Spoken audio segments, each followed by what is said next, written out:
Hello everyone, कैसे हैं आप लोग। आज का व्लॉग मैं प्रीवियस व्लॉग से स्टार्ट कर रही हूँ और भी 2-3 दिन से आपको व्लॉग मिले नहीं हैं।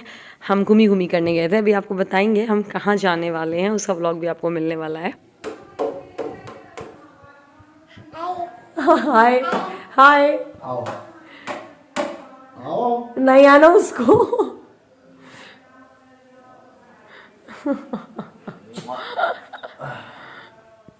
अब तुम्हारी जगह ऐसी सही है ना। वहाँ बैठा दिया और बस टेंशन फ्री। हाँ बजा आ जाएगा ना, वहाँ बैठा दे। तो आपको जैसा मैंने बताया था कि आज एकादशी है, तो बस मैं नीचे जा रही हूँ रूम में। मैंने आज कुर्ते वगैरह आपको दिखाए थे, कुर्ते का हॉल वगैरह तो सब वैसे ही छोड़ दिया है। और मैंने सोचा था ये व्लॉग मैं आपको पोस्ट कर दूँगी, उसके बाद ही मैं जाऊँगी घूमने के लिए। बट वही है, बच्चों में जैसा सोचो वैसा हो नहीं पाता है। हाँ, ये मेरी गलती है कि मुझे एटलीस्ट आपको नोटिफाई कर देना चाहिए था, या तो कमेंट बॉक्स में या फिर कम्युनिटी में पोस्ट कर देना चाहिए था। ये मैं अपनी गलती बिल्कुल मानती हूँ, लेकिन मैं भी ये श्योर नहीं थी कि मैं कब डालूँगी व्लॉग। हो सकता है, मुझे लग रहा था मैं जब घूमने के दौरान ही डाल दूँ, मतलब समझ में नहीं आ रहा था, तो थोड़ा सा इसी कन्फ्यूजन में और नहीं डाल पा रही थी मैं कम्युनिटी पोस्ट। तो बस यहाँ पर आज एकादशी है, तो फलाहार की मैं तैयारी कर रही हूँ। तो फटाफट मैंने आलू काट लिए हैं खिचड़ी के हिसाब से, और कुछ आलू को जैसे गोल गोल काट लेते हैं ना, स्लाइसेस चिप्स जैसे, तो उसकी हम बनाने वाले हैं सिंघाड़े के आटे की भजिया। वैसे हम हर एकादशी में कोशिश करते हैं कि सिंघाड़े के आटे की वो बना लें, पूरियाँ बना लें पराठे जैसा, लेकिन आज थोड़ा सा चेंज करने का मन किया तो हमने फिर ये बनाया। क्यों परेशान करता है गूगल, क्यों परेशान करता है? क्या चाहिए, क्या चाहिए? जे क्या चाहिए? आलू, आलू ऐसे थोड़ी ना खाते हैं। हाँ, आपको पता है अभी कुछ दिन पहले मुझे बहुत ज़्यादा हेयर फॉल हो रहा था, और साथ ही साथ ना ये ड्राई मौसम हो रहा है ना, ठंडियों की वजह से बहुत ज़्यादा ड्राई स्किन हो रही थी स्कैल्प पे, और जिसकी वजह से ना डैंड्रफ भी हो रही थी बहुत ज़्यादा। तो मैंने सोचा चलो डॉक्टर से कंसल्ट करते हैं, क्योंकि वो सही नहीं हो रहा है। और मैंने बहुत कुछ अप्लाई करके भी देखा पर कुछ भी समझ नहीं आता। मैंने सोचा चलो डॉक्टर से कंसल्ट करते हैं, पर हमारे यहाँ खजुराहो में मतलब बहुत छोटी जगह है, तो यहाँ पर डर्मेटोलॉजिस्ट तो है नहीं। तो मैंने इनफैक्ट सोचा कि बाहर जाऊँ दिखाने के लिए, बट इतना ज़्यादा शादी में बिजी है, आना जाना लगा हुआ है कि मैं बाहर भी नहीं जा पा रही हूँ अभी। याद है आपको, मैंने अभी फेस का भी ट्रीटमेंट लिया था काफ़ी टाइम पहले। मेरे फेस पे जब एक्ने की प्रॉब्लम हो रही थी सिद्धि के होने के बाद, तो मैंने क्योर स्किन ऐप से लिया था।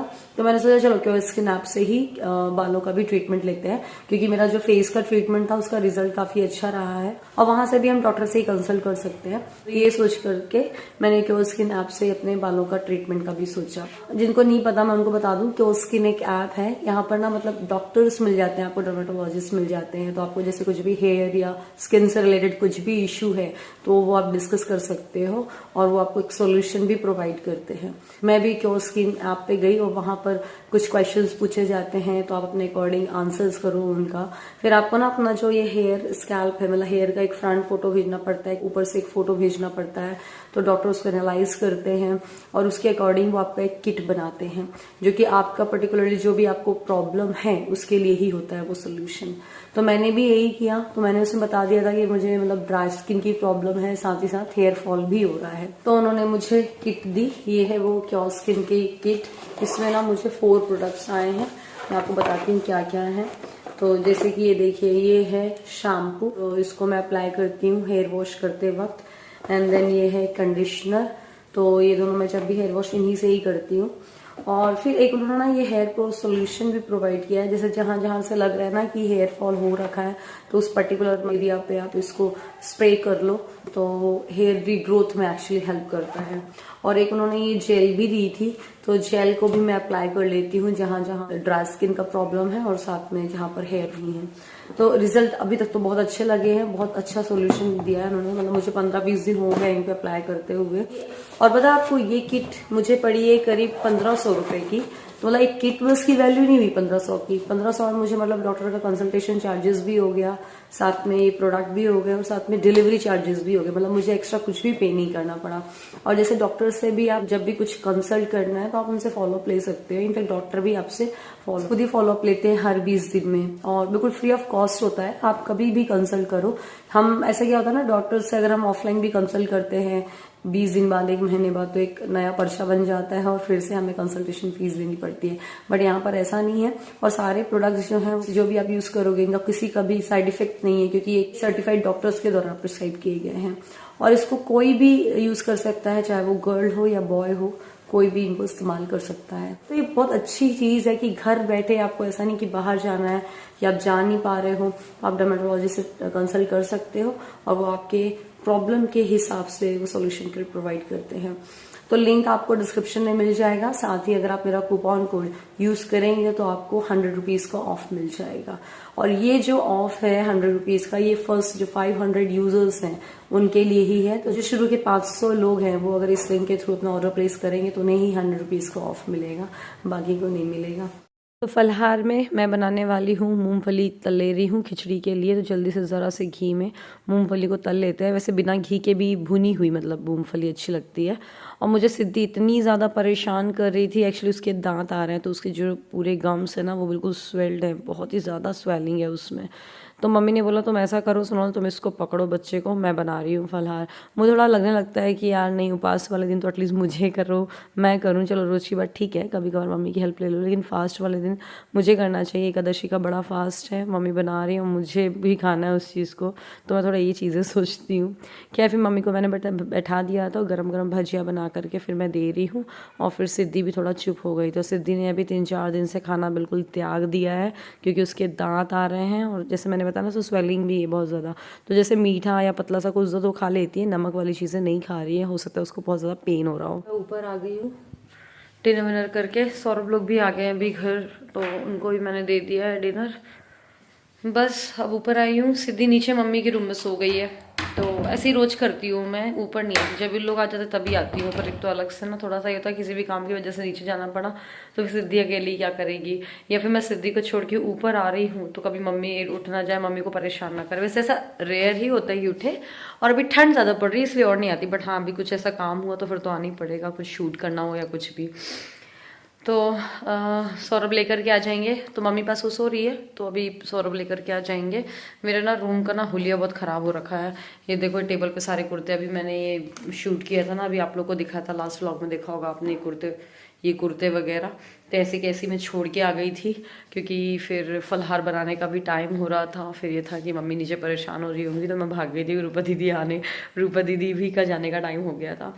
तो बस ये सब मैं गुनगुना पानी लेकर के आ गई हूँ। रात को हम लोग पीने का मन करता है तो पी लेते हैं। और सिद्धि की बोतल ले आई हूँ मैं, रात को फीड करती है, बोतल का भी मेरा भी करती है। अब वैसे मैं अपना फीड छुड़वाने की कोशिश में हूँ, करूँगी जल्दी ही। थोड़ा सा ये घूमना फिरना हो जाए। मुझे ट्रैवल करना है फरवरी के मंथ में, तो अभी तो मैं मतलब मार्च से कोशिश करूँगी कि उसका फीड स्टॉप कर पाऊँ। क्योंकि ना कभी बाहर जाओ ना, ट्रैवल करो तो ऐसा बच्चा क्रैंकी हो रहा है या रो रहा है तो एटलीस्ट फीड करा कर उसको हम मतलब चुप तो करा सकते हैं, ये होता है। चलिए मुझे जल्दी से मैं कपड़े वगैरह तह बना लूँ, बहुत सारा फैला हुआ। मैं तभी आपको अलमीरा नहीं दिखा रही हूँ, वहाँ से भी सामान ऐसे निकल रहा है। तो मैं थोड़ा सा कर लूँ सही, फिर मिलती मैं आपसे।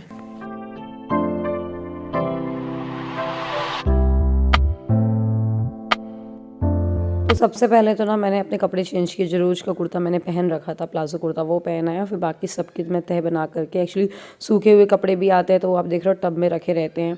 फिर सौरभ के कपड़े, बच्चों के कपड़े, मेरे कपड़े, ऐसे कर करके कपड़ों से सबसे ज़्यादा फैलाने लगती है ना अगर कपड़े हैं रूम में या बर्तन। ये दो चीज़ें ऐसी होती है ना पूरे घर में, इनसे बहुत ज़्यादा फैला लगता है। अगर इनको ही सिस्टमेटिक ढंग से रख दो तो फिर इतना फैला हुआ नहीं लगता है। तो बस मैं भी वही कर रही हूँ। और मुझे अभी पैकिंग भी करनी है, कल हम एक जगह निकलने वाले हैं घूमने के लिए। गाइज अभी ना मैं वो अलमीरा लगा रही थी नन्नू की, तो ये हैंडबैग मिला। ये हैंडबैग पता है किसने दिया? ये नन्नू को गिफ्ट किया है। अभी आपको याद होगा न्यू ईयर पे सिनी और अभिनव जी के फ्रेंड्स आए थे, तो उन लोगों ने गौरव की शादी में सिनी और अभिनव जी के साथ भिजवाया था ये बैग। क्यूट सा बैग है जिसको मैंने बहुत संभाल के रखा है। और इसके साथ ना एक लंच बॉक्स भी आया है बहुत प्यारा सा, वो मैंने नीचे रख रखा है। मैं आपको दिखाऊंगी, इसी व्लॉग में कोशिश करती हूँ दिखाने की। तो नन्नू तो जैसे ही लंच बॉक्स देखा बोलती मम्मा मुझे अभी से ही ले जाना उसको स्कूल, लेकिन वो स्टैक वाला है, मतलब कि थोड़ा बड़ा सा है, तो अभी उसके हिसाब से नहीं है। जब थोड़ा बड़ी हो जाएगी तो बिल्कुल उसको मैं ले जाने दूंगी। और ये बैग तो ऐसा है कि अभी उसका काम ही आने वाला है। तो अभी हमको चंदिया वगैरह जाना है, अभी तो टाइम है। तो मतलब वो 8-10 के बाद ही जाना है मुझे, तो अभी तो टाइम है, तब ले जाएगी वो। अभी ना हमारा बहुत ज़्यादा आना जाना रहा है, कहीं शादियों में, कहीं कुछ मतलब फंक्शन में, तो इस वजह से ना साड़ी और ब्लाउज़ और पेटीकोट सब कुछ निकले हुए थे, तो मैंने कितनों को वॉश करा दिया है, तो बस उनकी जगह पे रख रही हूँ। और फिर मुझे अभी कल जाने की पैकिंग भी करनी है, तो ये लग रहा है कि पहले जो फैला है वो तो साफ़ कर लें, उसके बाद पैकिंग का सामान फैला है। तो हम लोग एक्चुअली जाने वाले हैं मथुरा वृंदावन। मैं आज तक की लाइफ में नहीं गई हूँ मथुरा। मैं रही ज़रूर हूँ दिल्ली में 5-6 साल, लेकिन कभी भी मथुरा ना आगरा कुछ भी नहीं घूमा है। तो प्लानिंग ये है मथुरा वृंदावन जाएंगे, अगर टाइम ने परमिट किया तो फिर आगरा के भी मतलब देख लेंगे एक बारी, ताजमहल। तो हम लोग मतलब कि मैं, सौरभ और मम्मी और दोनों बच्चे जाने वाले हैं। तो पहले तो ये सोचा था कि ठीक है ट्रेन से चले जाएंगे, फिर लगा यार चलो कार से ही चलते हैं, क्योंकि बच्चों के साथ जाना थोड़ा सा डिफ़िकल्ट हो जाता है, और बाय कार ही चलते हैं। और सौरभ के पास थोड़ा टाइम का भी था इशू। तो बस कल हम शाम को निकलने वाले हैं। और बस यहाँ पर मैं थोड़ा सा फेस स्क्रब कर ले रही हूँ। थोड़ा ये है कि रखा रहता है, देखो तो करने का मन भी कर जाता है, वरना कहीं कबर्ड वगैरह में रख दो ना स्क्रब को, तो फिर वो ना निकाला जाता है ना करा जाता है। सामने मैंने इसलिए वॉश बेसिन के पास रख दिया है कि देखा, और जब भी जैसा टाइम मिला हफ्ते में 2 बार वो कर लिया। तो बस अभी रात हो चुकी है, तो मैं सिद्धि को लेकर के जा रही हूँ ऊपर, जिससे मम्मी भी आराम से सो लेगी। मम्मी के पास लिटाई रहती है ना, तो मम्मी को थोड़ा सा टेंशन सी तो लगी रहती है यार, कहीं वो पलट नहीं जाए, गिर नहीं जाए, ये सब।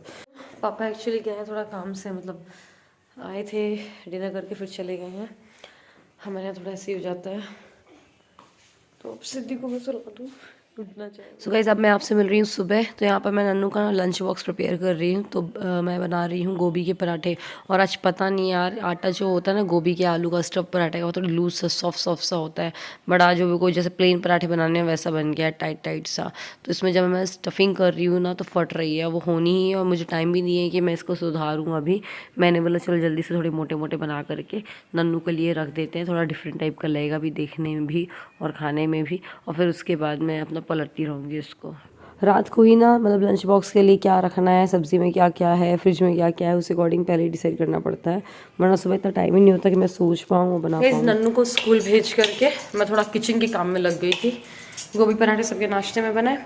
फिर ना एक्चुअली हमारे जो किचन का सिंक है वो ब्लॉक हो रहा था, कचरा फंस रहा था, तो उसको पूरा निकाल के क्लीन किया। तो उसका जो पानी जो मतलब रुका हुआ था वो मैंने एक टब में निकाला, नीचे रख के उस टब को, और सिद्धि धात्री ने उस टब का पानी पूरा फैला दिया। तो काम बढ़ा दिया, क्योंकि पूरे किचन में पोछा लगा करके आ रही हूँ। अब बस ना आने जाने वाली हूँ, लेकिन ये रूम का थोड़ा सा बेडशीट वगैरह एक सा कर लूँ और ब्लैंकेट वगैरह एक सा कर लूँ। फिर मुझे पैकिंग भी करनी है, एक बहुत अच्छी जगह हम जा रहे हैं, वो आपके लिए सरप्राइज़ होगा। अभी चलिए पैकिंग कर लेती हूँ, बिस्तर सहित तय कर लूँ।